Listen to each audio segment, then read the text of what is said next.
Okay, we're live. Okay. So no more cursing, Troy Miller. We are now live. So let's just make sure this is working now. Okay, so we got me, we got you, we got us, and we got the screen. Good, yay! We have a show. Okay, now we just need to share this with the peoples. Right. Right. Yeah. I mean, Yeah, theoretically we're live, but I don't have a link, so yeah. I know. I'm giving you that now. I'm gonna give it to you. I'm actually forwarding it to you. Don't laugh at my expense. Come on. this is great. This is the best. Troy. Well, oh, is it the best? Okay, It's Troy Miller. fun. Look, when everything goes perfect, everybody thinks it's so easy and it's so uncomplicated and there's just no stress behind the scenes. Like, oh, here they are recording, like everything's great. Like, no, it's stressful all the time. And It so is. you just It got to is laugh at it. always stressful. As I remove this, good. Yeah, it is always stressful doing these shows, but it's good. It's good. It's what Yeah, we it's all want. good. We want a little bit of stress to keep it fresh. There we go. Okay, good. So good, folks. You're seeing how sausage is made. Okay, so we're live streaming now. I just forwarded you the email, Troy, with a link to this new event, this new live stream. You should have it Um, at your Spicy Jello okay. address. Email is not the best way because this computer doesn't like email. So we'll see if it opens. You have a computer that doesn't like email. Interesting. Okay. Yeah. I mean, it doesn't. Oh, there it goes. I was gonna say I don't have to have the link, but all right, there we Live go. mode. Here we go. Good. You got it? Yay! Yeah. Share that in the community too, and then we'll start going. Let's get this Yeah. review, this going. And then right after we're done here, I got to hop in the car because for reasons, but for the uninitiated, which you will be initiated soon, I got to head to San Francisco. I'm doing an interview with the CEO of Flickr up there. Oh, So nice. yeah, in person. So, but I got to get from here to there right after we finish here. But Good deal. All right. all right, let's do this. You ready to go? Yes, All I right. think So, so. I folks, gotta find the thanks. Sorry, images. sorry for that craziness at the beginning. For reasons, Ecamm Live, which is an amazing piece of software, if you set it up correctly beforehand. One of the things I had configured in there wasn't ready for me to screen share, so it required a restart for me to screen share.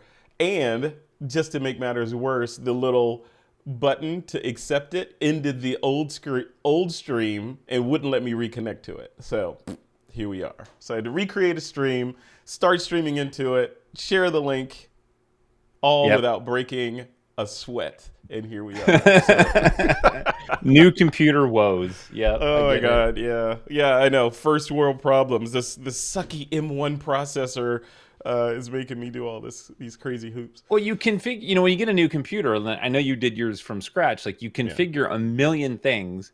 Yep. So, what are the things you're going to forget, right? Like, hopefully, it's not an important thing like your streaming key or, and what It's do you always forget? something. It's always This, something. It's just like, where's it gonna bite me? I don't know. I think it's perfect, but it's always, you never know. Like, no battle plan survives first contact with the enemy.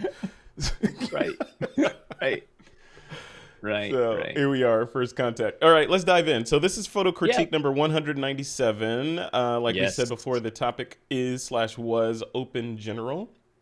And I'm going to share my screen just a second here. And we're going to dive right into this. Bravo. Yeah, let's just make sure we're all good here. Woohoo! Good images too. Thank you guys for sharing these. All right, so I'm going to go ahead and share. Bada boom, bada bing. Here we go. And it works. Yay. Yes, we have it. All right, open general. And we are no longer streaming into this event. So I have to change that event on the actual thing. First image up is Peter Levshin, our comedic dissident. Now, should I see your screen share? Because I see you. Yeah, you should be seeing my screen share right now. Maybe You're not. people in can let us know if it's streaming to YouTube with the screen share. Yeah, Phil and Amy, let us know. Can you see my screen right now, or are you looking at my mug? What the fork did you do, Frederick? I know. I know. I crossed the streams. That's what I did.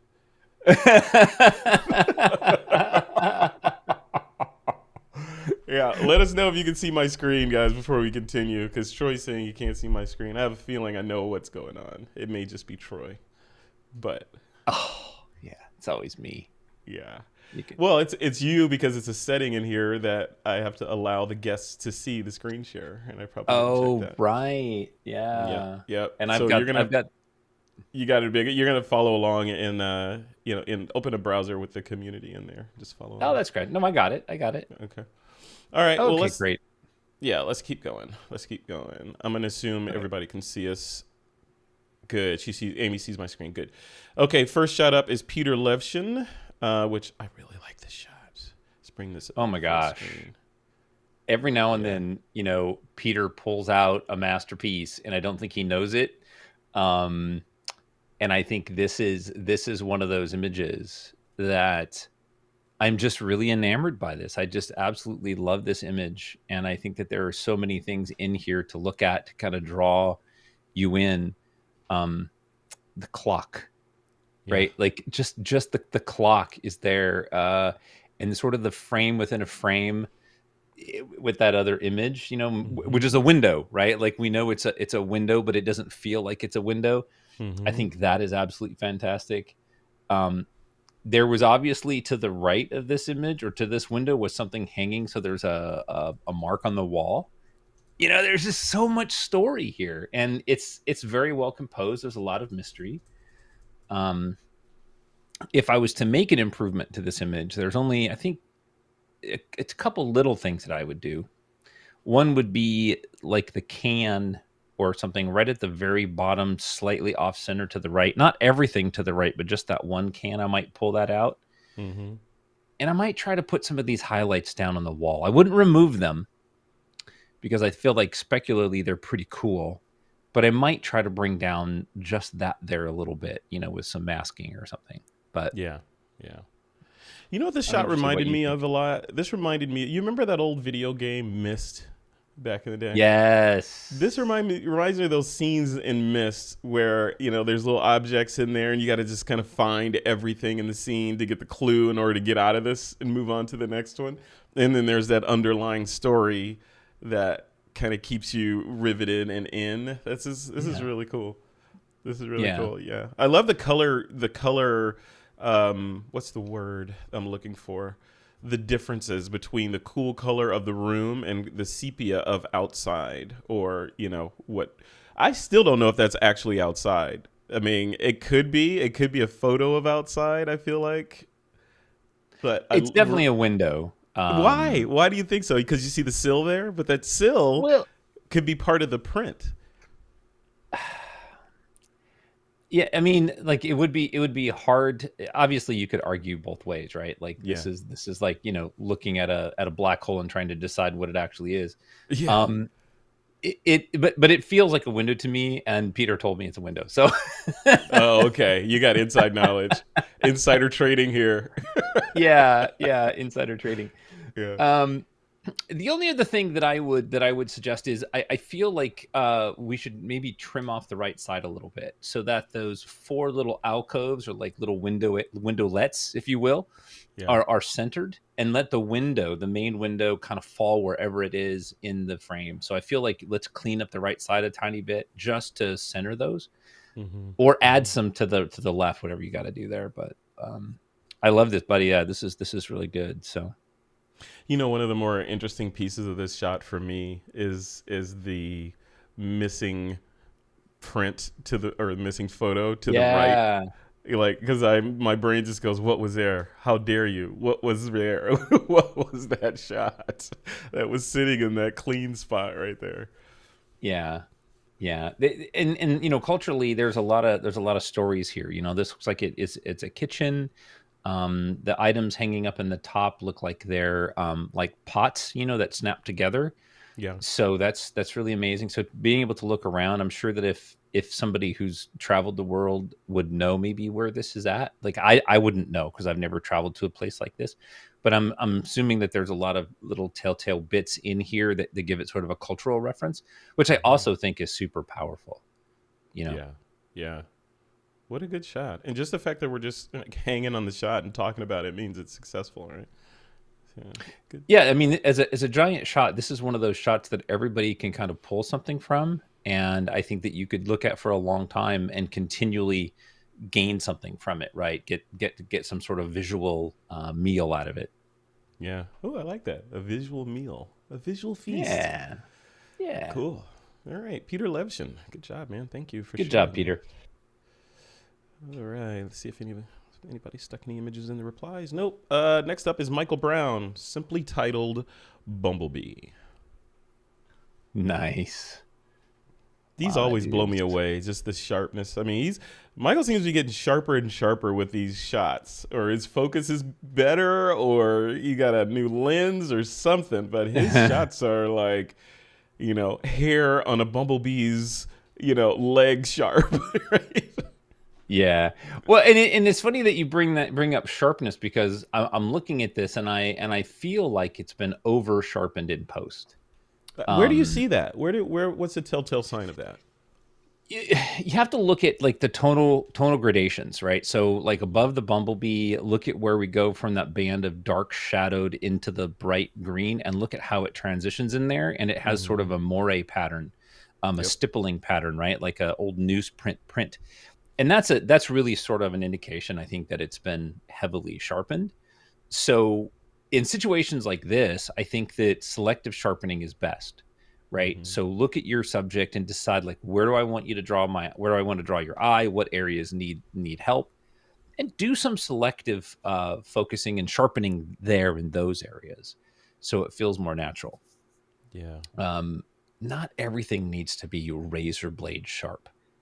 You Isn't know, that there that's interesting? That's interesting you say that, right? Because that's been the holy grail for photographers, right? Sharp for foreground some. and blurry background, right? That's the magic sauce right there.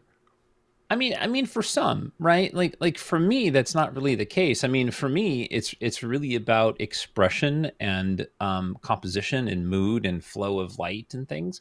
Things being tack sharp aren't as critical for me. I realize when you get into like macro photography and you start photographing insects and birds and things like that, like there's this sort of like stigma that, oh, I need to see all the hairs on their legs. But do you?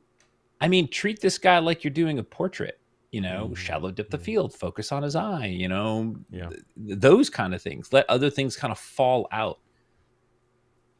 Yeah. Yeah. And then speaking of that, like overall, when I look at this image, I feel I don't know if it's me or if it's my display or if it's circle, but it feels like it has a green cast to it, just like a ever so slight green cast where I want that yellow to pop out a little bit more.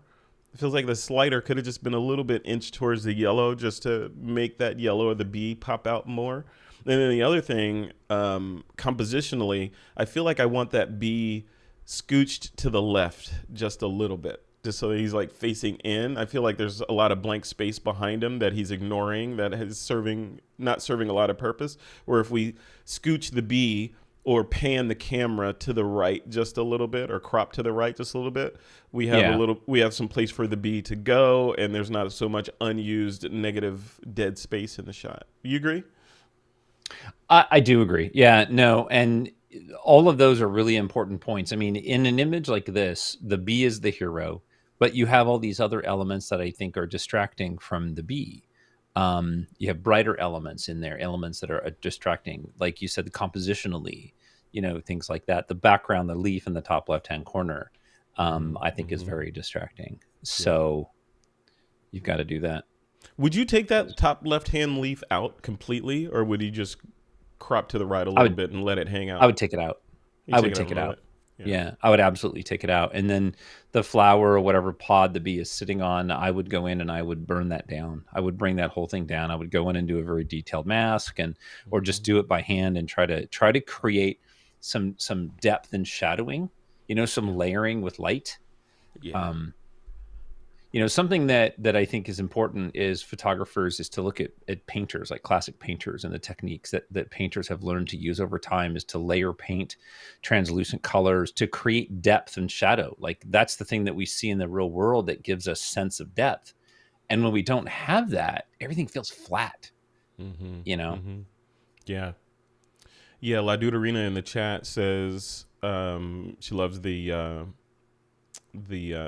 pose of the bee in this shot. I have to agree with that. And I was just going to say that if you look closely, this bee is actually in the act of inserting its proboscis into this flower. Right. I would love to be a little bit closer so that I could really see because you never see that. Right. We see bumblebees all the time lighting on flowers and then taking off as they pollinate.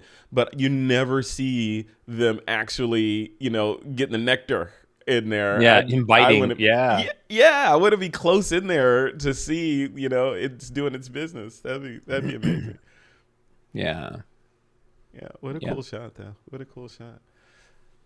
Those macro lenses would you ever thought about even like how hard would it have been to get this shot like 30 years ago? The shot like this. Oh, this sharp, this, this peak action. This is like burned into 6 rolls of film and still not getting it right. Right? Yeah. Yeah. It would be very, very difficult. Very difficult. And you wouldn't know you got it. Right. No. Like you would have to shoot a lot and burn through film, and maybe you get it. Oh, I know. Yeah. Yeah. Yeah. I lived sit on the light table. Yeah. Sit on the light table with a loop, looking at each one, like, oh, this is the one, and then take it into the dark room and spend another 6 hours.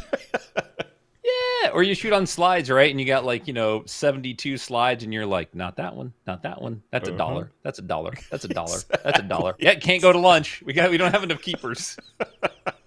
Exactly. Yeah. We're treading dangerously close to the in my day old man stuff.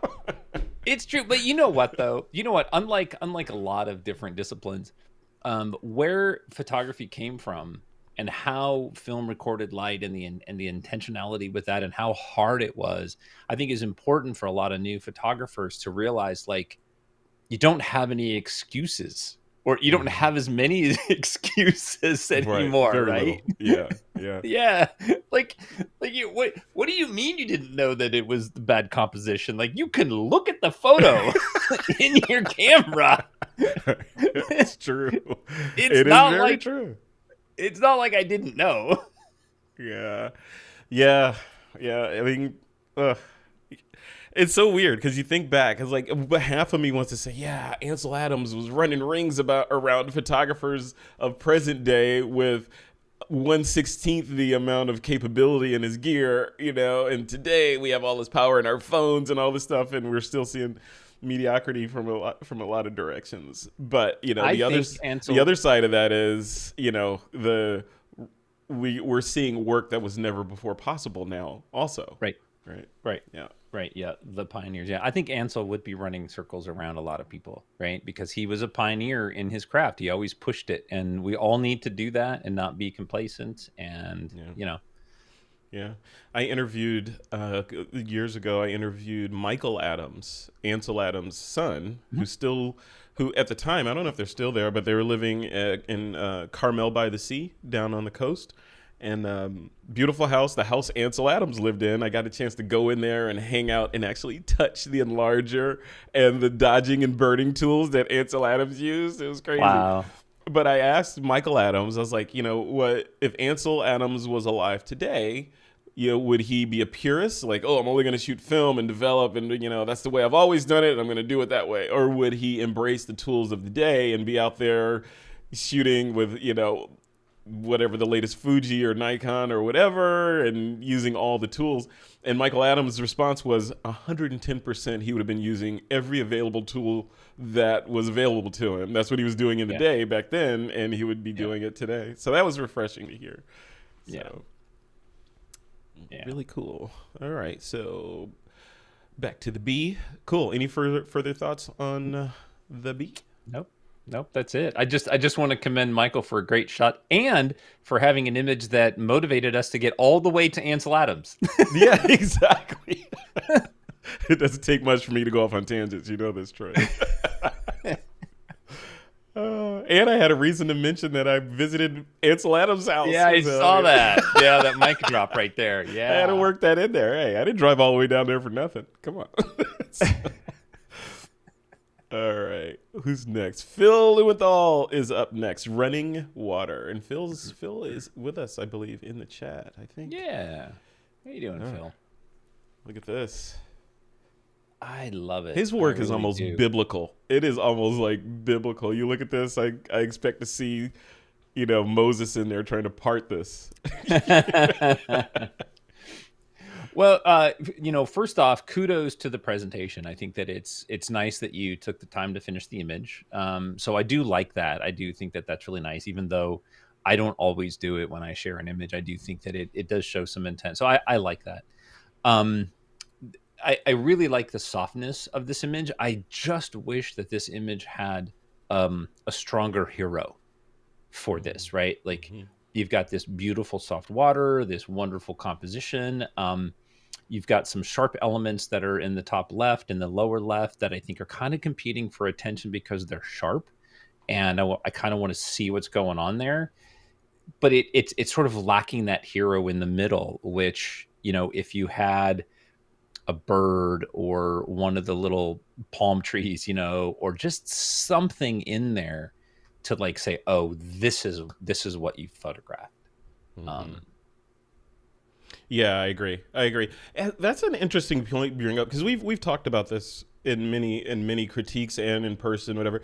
But the idea of of course, within photography, all rules were meant to be broken. But when you look at a shot like this and we're critiquing it, our brain automatically goes to what's the subject, or mine at least automatically goes to what's the subject of the image, what is the story, what's the narrative that this artist is trying to tell me with this shot. Mm-hmm. But sometimes there isn't one.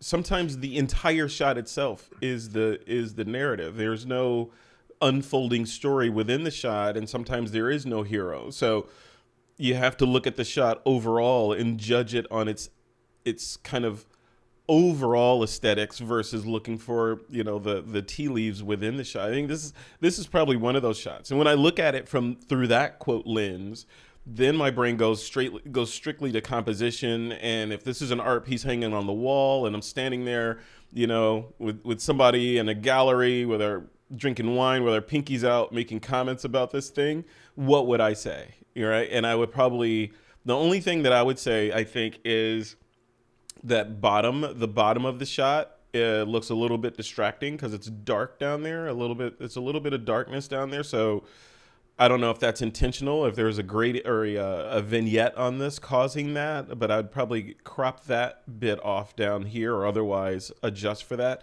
And then these rocks on this side, I don't know if it's better with them on the right side. I'm talking those two little rocks that are sticking out from the right side of the frame. I may take those out, but I don't know. I'd have to see I just both ways. I laugh. No, I laugh a little bit because you just got done saying that we need to accept everything in the frame as the piece, Yeah. and then you're suggesting, oh, you should remove this or you should crop this out. Well, yeah, no. Let me clarify. So everything in the frame as a piece. So we're looking at the frame overall as the story. It doesn't need to Right. have a hot air balloon or a naked lady on the rocks there in order to to draw our attention in there. We're looking at the overall piece as beautiful and judging Right. it on the whole thing versus components within there. And when I look at it like that, then I'm like, okay, if I wanted this to stand on its own with no hero per se in the shot, looking at it like that, what would I change? And I think what I would change is those two rocks on the side are a little bit distracting. Maybe even the Right. one in the lower left. I don't know. But I it'd be a much longer discussion for us to have, but I mhm, disagree about the mhm. idea that there's never a hero. I think Oh. there is always a hero. Always. It's not always the same for everybody, right? Mhm. Like the artist may shoot it for the overall scene and just see this beautiful shapes and colors, but I always think there's a hero, whether it's the entire frame for the creator or an individual. There's always something that I think that we are attracted to, and that's the hero, not the entire frame. There's always something within the frame, you Yeah. know. Um, So, but a wonderful image for Phil, and Phil said it was the movement that I liked. We'll look for a sea palm next time.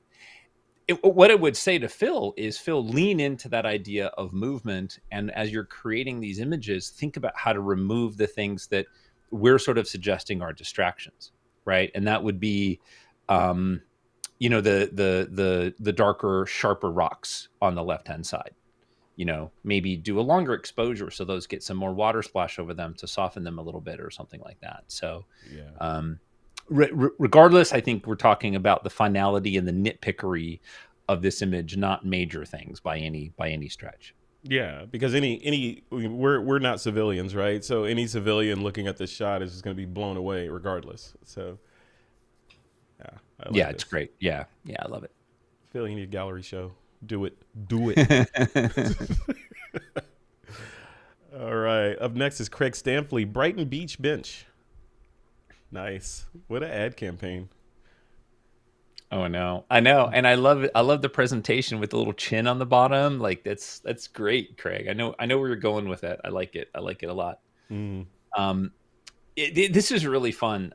Immediately though, okay, let me just say, I love the composition. I love the framing. I love the way that you've lifted it up in the matting so that it feels like there's more foreground. So that's a really nice use of the presentation. Even the heads are missing and the partial body parts out of the frame. Like I'm good with all of that because I feel like there's movement going on. I just personally wish it was black and white. I really think that black and white would sort of change the vibe of this image a lot and be worth playing with. But either way, that's just sort of preferential. But what a wonderful image. Way to go, Craig. What kind of black and white are you talking? Like more of a muted, low contrasty black and white, or a monotone like a sepia, or contrasty with a splash of clarity in there? What are you thinking? I would definitely make it something that's a little bit more crunchy. And I like my black and whites to be a tiny bit warm. I don't like them cold. That's just preference. But I think what would happen as a monochromatic image, as a black and white, the triangles of the legs walking, then the circle of the wheel with full of triangles, the horizontal line of the bench, the rectangles that are happening there, the triangles in the top corners. I mean, like there's all these geometric shapes happening, I think would just really jump out if it was, black and white. Mm-hmm. Yeah, for sure. For sure. Yeah, if this was a Nike ad or like a billboard or something, do you think it would go as is, or do you think there'd be a change? Like, would you remove the bicycle and move maybe middle guy back a little bit so we get a better look at the swoosh? What would you do? No, I think, not being Nike, right? Not being like the ad guy, but I think that this is perfect product placement. It's perfect. It feels natural. It feels normal. You could run it color or black and white. It's going to work the same. It's such a subtle reference to that product placement. If that was the intent, I think that if it was a product shot, it would be brilliant if somebody staged it this way. Yeah. Very nice. Yeah, we'll have to talk more about that chin in a different episode. I'm still. I know maybe I'm just a Neanderthal or something. I still don't quite understand the chin idea. Yeah. You've explained it a couple of times from a competition standpoint, but I still. I think I want to see some motivational text in there at least. I think that's where Craig is going with this. Maybe as he's practicing his matting and presentation for competition, because this presentation would work very well in PPA level competitions. We'll just leave it at that. Like for anybody who understands those, like this would work very well, that presentation.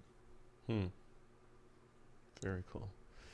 Awesome. Love this stuff. This is so cool. All right. Who is up next? Nora. Hey, Nora. So Many Paths. Sorry about that. So Many Paths. Okay. Yep. This is a really, really wonderful shot. And again, I know it's going to sound cliche, but I would want to see it in black and white, or at least play with it. I do love the colors in this though, regardless. The black and white thing for me is I want to see everything in black and white. Um, but the multiple paths in this is really wonderful. Seeing those little rivulets of water is just really really great. And I like the fact that it's not a long exposure, a very cliche, wispy water. I love the fact that it's actually pausing the moment even more. I like that. I like the fact that it's a little bit different. Hmm. So Yeah. Yeah, this like much of or many of Nora's pieces, this one you can definitely get lost in, right? And we have our yep. subject, we have, our you got to see what the artist was doing with composition and the cropping. When I look at this, I see the water obviously, but I also see wood with water running down on the wood, like in my brain, or Yeah. maybe it's Yeah. some frost or something on the wood, from afar. Again, it makes you think. And the other thing it makes you think is, how big is this? Right? I feel like it's big. I feel like this is giant. These are waterfall type, you know, water water streams coming down this wall face here, but it could be smaller. I don't know, and I like the fact that it makes me think a little bit about that. There's nothing for scale in there. Like in that middle, slightly to the left plateau rock, that could be Yeah. what if there was a little person standing on that? Then that would let you know that this was gigantic and huge. Or if there was a big person sitting on it and it's about the size of a seat, then you know, right? So, Yeah, we don't know. Right. This could be really, really small, like a Hot Wheel could barely fit on that ledge, or yeah, a whole truck could fit there. We don't know. Which which I think is what is wonderful about images like this is that our brains, each individual will kind of like fill in whatever they want that to be. I, having backpacked in the backcountry in Yosemite, I see this as massive, right? I see this as the epic waterfalls that I saw when when I was backpacking and camping, right? So that's what I see, yeah, you know. yeah. So I enjoy it from that perspective. Mm-hmm. Mm-hmm.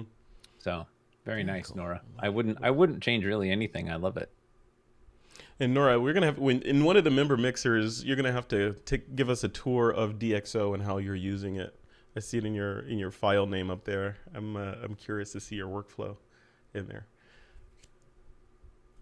Love it. Absolutely. All right. Next up is Rick Kilboy. Siblings or rivals? He says. That's awesome. Yeah.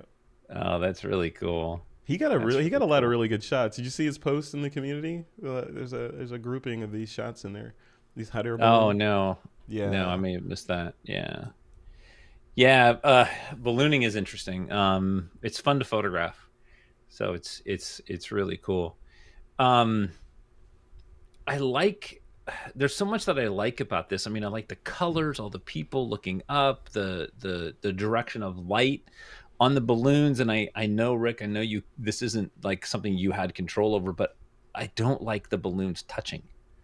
Hmm. Um it I feel like it feels like they're colliding rather than floating independently. And I know they're not. Like the top balloon is much further away. Well, not much, but it's further away, significant distance.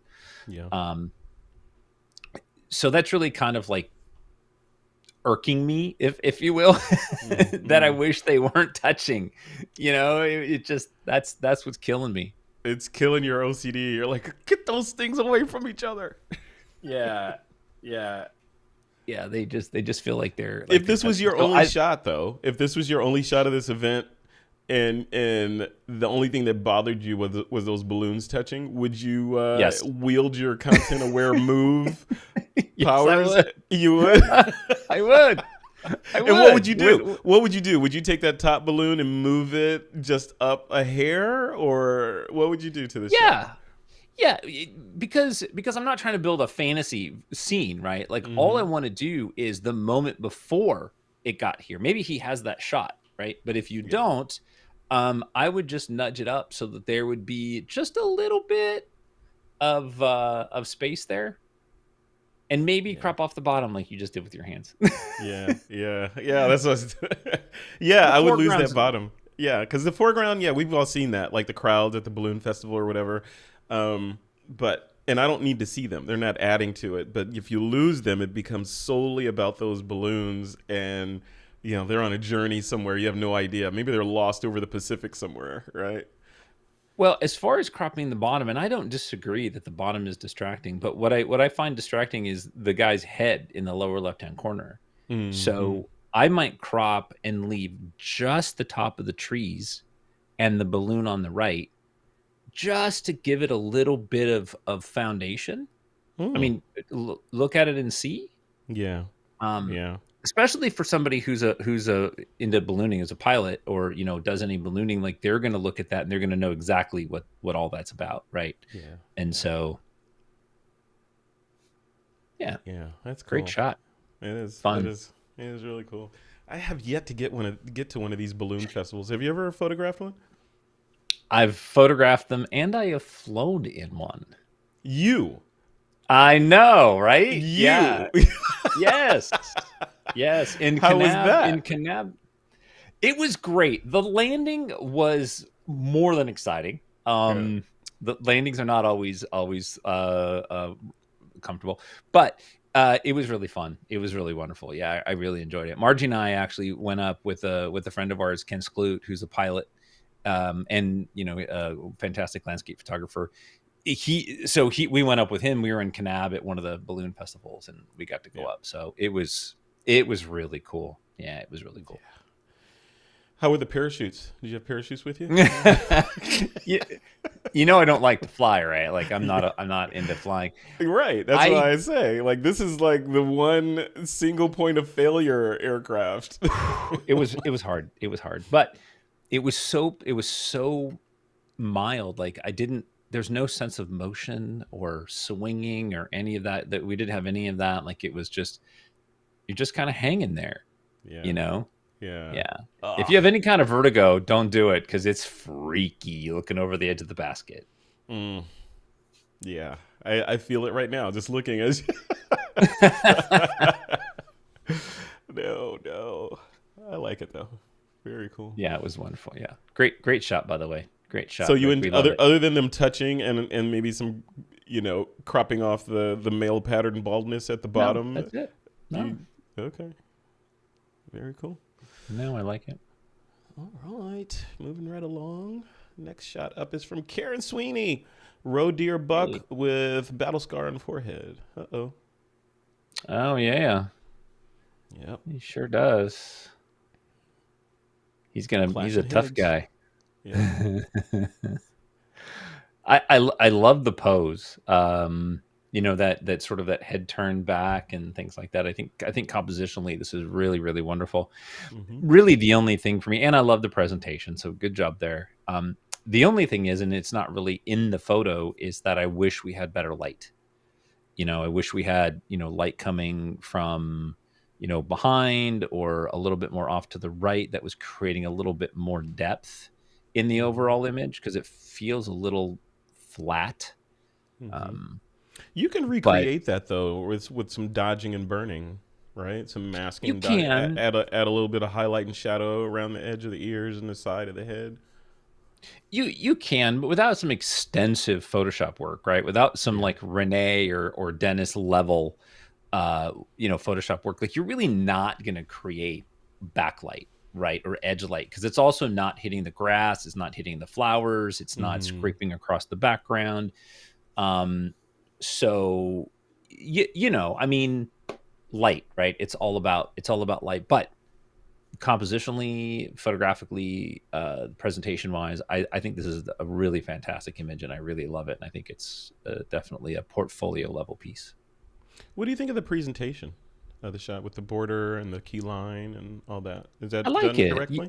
And I your like logic, those. I know, but your logic around, like, what's the logic, or is there any logic around what color that key line should be? Should it always be pulled from the image itself, or should it all be white or off-white, like competition-wise? It should not be distracting, is the number one key. Whatever you do is fine. It should just not be distracting. Yeah. So like my signature color, quote, signature color is the TWIP red. So if I'm like, okay, all my key lines have to have TWIP red in them, if it's distracting to the image, that's a no-go. right? Even if it's my signature. Yeah, yeah, and you know when you start entering those competitions, a lot of judges will just basically tell you like, "Hey, that's distracting, but not take points off." Other judges are like, "Oh, I can't look at this thing with that key line," you know. Oh They're yeah, a little yeah, extreme. Yeah, yeah, they're the haters. Yeah, they're a little extreme, but um, just yeah, you just don't want it to be distracting. So this is a really nice presentation. So I think it's done very, very well. yeah, Yeah, yeah. I agree. Very yeah, cool. very, very refined, very finished. So I look at this. We went to see Thor: Love and Thunder yesterday, and have you seen it yet, Trey? The movie? no, I haven't seen it. Okay, okay. It's got the. Are you familiar with the screaming goats meme? Those goat. Yes. They're in there. That's all I'm gonna say. Okay, now I gotta see it because You before gotta I see was just it. gonna wait. Oh my God, Cameron could not stop laughing. You know, it's very well done. It's a little overdone, if I'm being honest, but it's well done. Thomas is up next. Thomas says, "Walking through the past, Bodie, California Historical State Park." Yep. Yep. You know, it's funny when I saw this come up, I went, "Oh my gosh, that looks just like the ones in Bodie," right? And then I read the description, so that's really cool. Um, I really do like this a lot. Thomas, I think that you know your treatment of this is really wonderful, and it feels very nostalgic. You know, with the grain, the noise, and the different fading of tones across it. Really, really, really well done. Um, I would just wish for, if I could wish, I wish there was a little more space under the typewriter, Mm, instead of that touching the edge. yeah, Um, that would really be it. But you know where this was in the park, maybe you couldn't do that. So, yeah, I'd agree and I with don't know that. how to I knew build you were that. going to say that, by the way. I knew you were going to say that. I Yeah, totally knew it. Yeah. yeah. Yeah, I But don't have anything you to add. Yeah, go ahead. You were going to say something? oh, you did a great job getting it, you know, centered left and right, and the top spacing is perfect for the left and right. It's just that bottom, you know, that bottom edge. You know, that just feels a little tight for me. Gravity, But good job. magnetic edges, man. Those magnetic edges. Yeah, yeah, Cool. yeah. Bodie's a blast, though. It's such a fun place to go shoot. It's on the list. As is You're not Colorado. far, I know, it's right there. I know. Everything's right there. It's far in terms of having time to go do it. right? Michael Rhino, Colorado. Uh-oh. I knew what you're going to say. That moose, the magnet is getting the moose on that side. It's going to pull that moose off the frame there. What do you think? What do you think of the shot? I want to love the shot because I know that Michael is such a spectacular photographer, and I know that he put thought into this image and you know why he likes it and why he shot it. But um, you know Michael posted some other images that I think are so much better. This one with the left moose looking out of the frame is just so distracting. Mm. Because I feel like what's over there? Like, is it another photographer? Is he watching TV? You know, and then we have a lot of this headspace in the image. So the image is really divided right down the middle horizontally, where you have this upper area that really has nothing going on. It's just completely soft. And then the lower area, um, Yeah. which contain the moose. I would say out of this image, I would probably crop out the left guy and just focus in on the right guy because I think that Mm-hmm. that pose and the rack of antlers, and it looks like there's velvet on the antlers too. Yeah. Yeah, yeah, there's velvet on those antlers, and I just zoomed in on my side. That to me is a spectacular shot right there. That looks really, really, really nice. Yeah. Just get rid of the other one. Yeah, I agree. I don't. Only thing I would add to that is it does feel a little low contrast and a little maybe I don't know, a percentage of a stop dark or something. But I'd want to see that hero. Yeah, first of all, I agree with you. Get rid of that moose on stage right there or the left side of the frame. Get rid of him or her.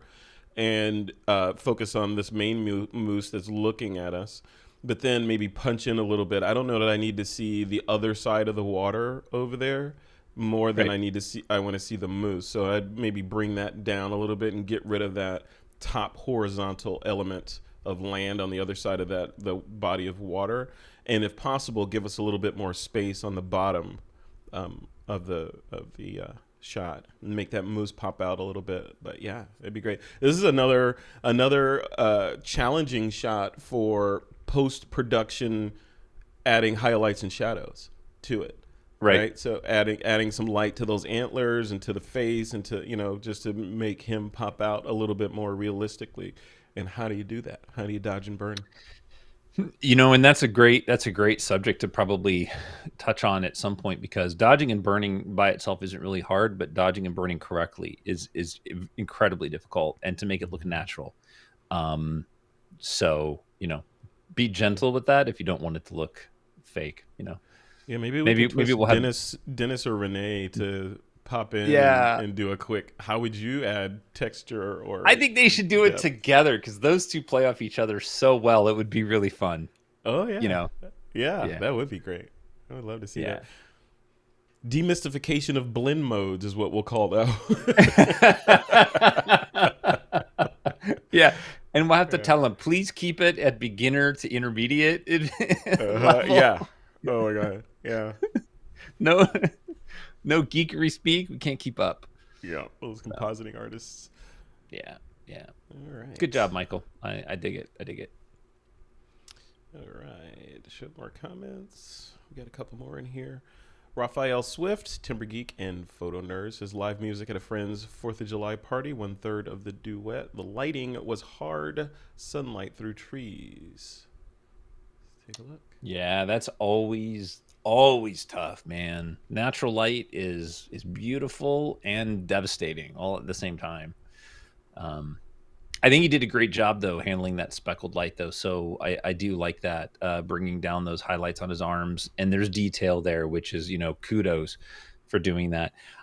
I might bring up his face a little bit more, because it looks like there's light spilling on his chest and his left hand, on the fretboard there. So you could kind of bring up his face a little bit and it would feel natural. So I think you could get away with that.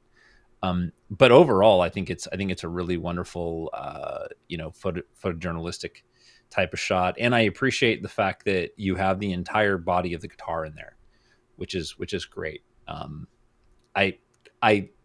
I like to crop things tighter, but when you're photographing like musicians, I'm watching. I'm watching.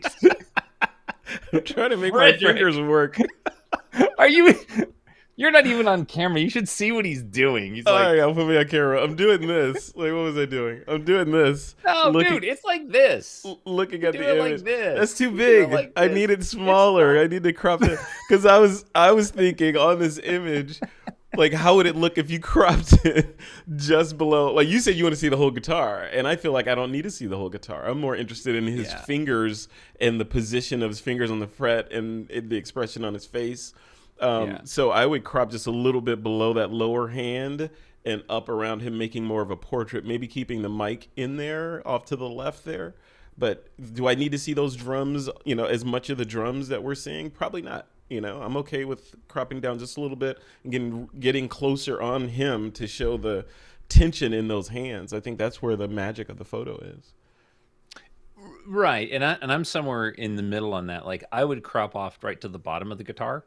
Mm-hmm. Being sort of a hobbyist guitarist myself, I like to see the whole body of the guitar, and I think that if you're shooting for you, then you crop it the way you want for you. But if you're going to like present this to the artist or to the musician, a lot of times they appreciate seeing the body of the guitar.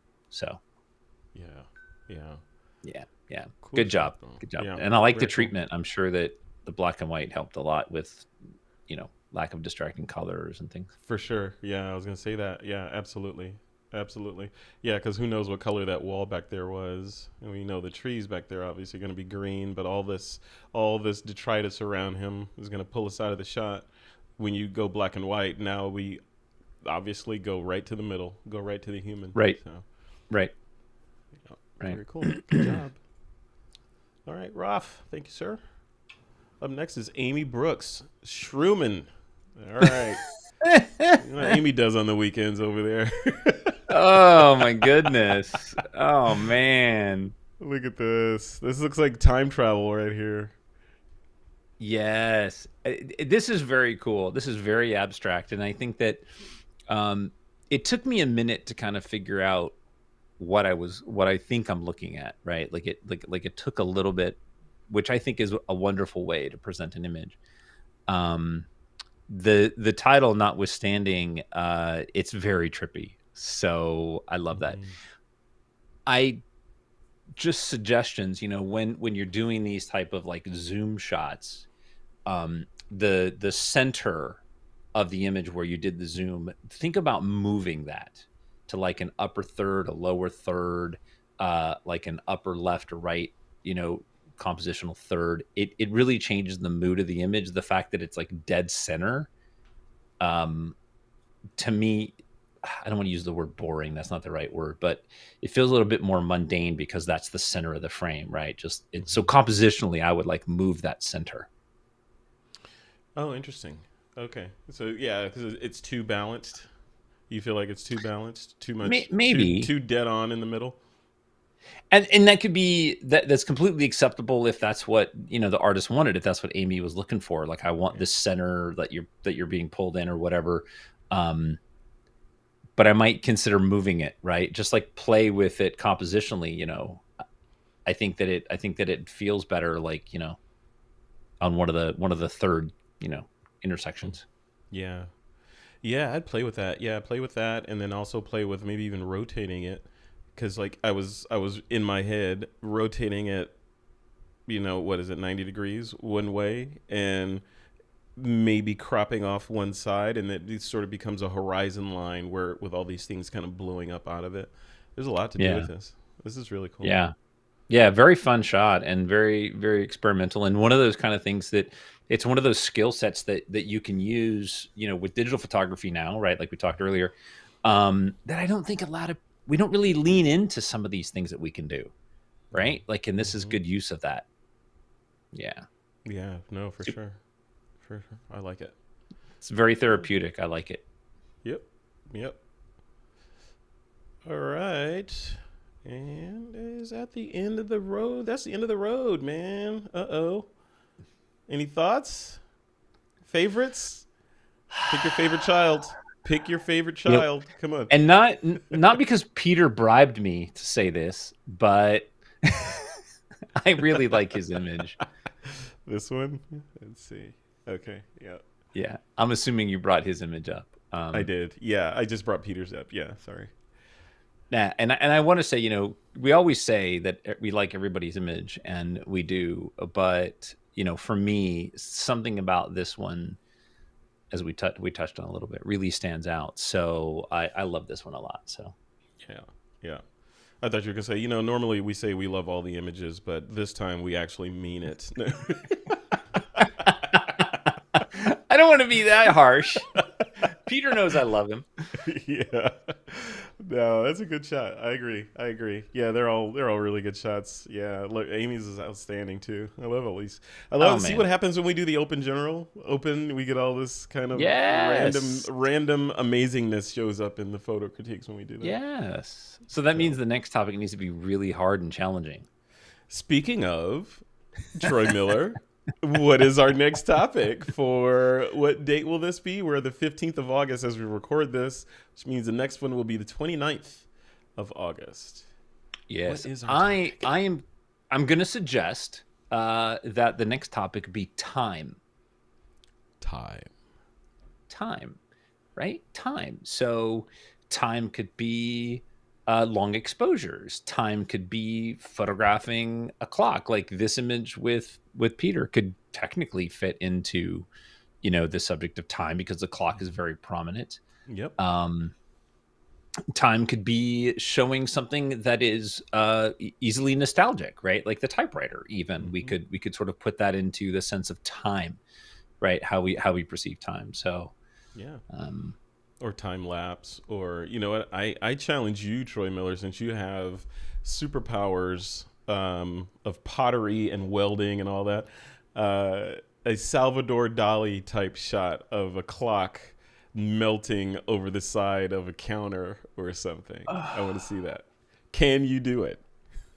Can I make one, or can I create that photographically? However, whatever tool set you want to use to accomplish it. Oh Can you my do God.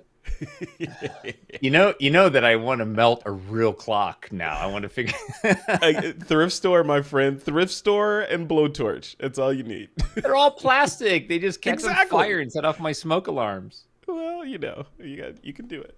You think you can make it happen.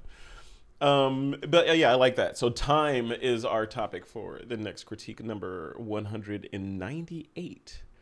198 Yes. episodes. What are we going to do for 200? What are we going to do? We got to do. I'm open to suggestions, folks. So you guys have suggestions of how we celebrate 200 episodes.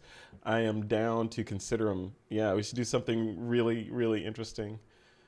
I don't know what that is yet. It's got to be something. It can't be just like a different topic. Like, oh, the topic for episode 200 is the number 200. We should have a melon party. A melon party. What is that? Is that like melancholy? Only some people are going to get that joke. Only some people. I have no idea what that means. Not a waffle party, but a melon party. Is this a Doctor Who reference or something? No. I'm never going to get those. Tell me somebody in the chat gets that reference. It makes me so sad. We got to give the time delay time for people to catch. No one's going to get it. No one knows. Somebody's getting it.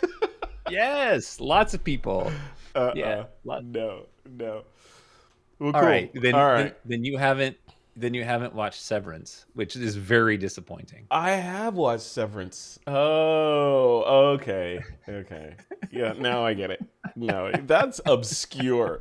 That's like episode 6 or 7, a third of the way into the episode, one scene. That's why I said some people are gonna get it. Yeah, that was obscure. Don't hate yourself if you didn't get that reference, because it made no sense. Yeah. All right. Well, cool. Any parting thoughts you want to throw out there before we end this critique? Hey, stay cool.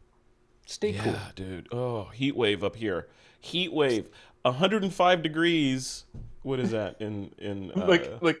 So what I was gonna do, I was gonna come on with this, and I was gonna be like all like, "Ooh, it's so cold here." Oh crap!